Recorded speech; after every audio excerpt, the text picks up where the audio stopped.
on this. It's my pleasure now to turn to the Secretary of the Treasury. Janet, over to you. Thank you, Tony. It's a pleasure to speak about Treasury's role in combating human trafficking.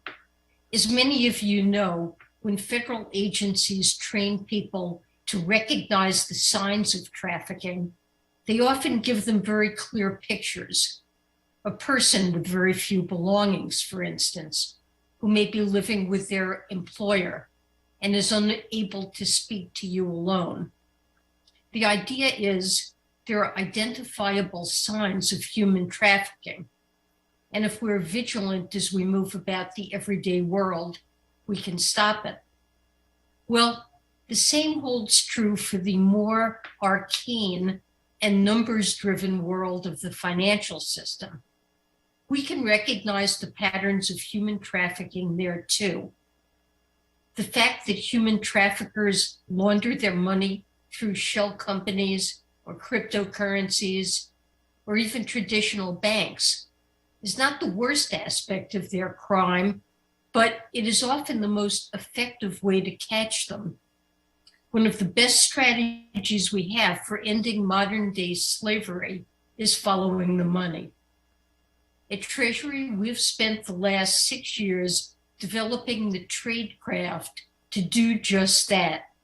The expertise to recognize the patterns of human trafficking in money flows. In the past, we have worked with various financial institutions, hundreds of banks, pooling our information and piecing together which accounts belong to traffickers. This way, we could lock them out of the financial system and expose their crimes. We've continued that work this year in a few important ways. We've partnered with DOJ, DHS, and the gaming industry, for instance, training employees at more than 400 casinos to recognize when a human trafficker is trying to launder their money. We've also begun the important process of exposing who owns certain shell companies in this country. In some states, almost anyone can establish a company without disclosing the beneficial or actual owner. And this gives cover to all sorts of criminals, including human traffickers, to hide their illegal gains. And until recently, it would have been very hard to stop them.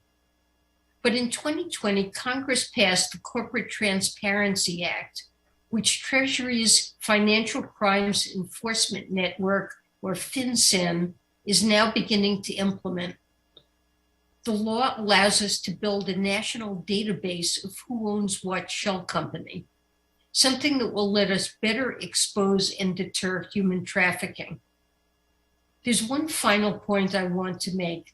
I think we have an obligation not just to go after the perpetrators of modern-day slavery, but to help the victims of it as well. And this is something we're thinking about at Treasury. We know one of the first things these traffickers do is strip their victims of their phones and IDs, which means that when they finally gain their freedom, trafficking survivors emerge into the world with little ability to navigate it. They can't get a driver's license. They can't get a bank account. There are broad policies we're promoting to break down these barriers. Digital ID is one, but we also have flexibility in our regulatory framework, which has allowed various banks to set up processes so that victims of human trafficking can get bank accounts and restart their lives. And I'm hopeful that when we participate in this meeting next year, we'll have more to share with you on this front. So thank you again, and I look forward to working with all of you on this crucial issue.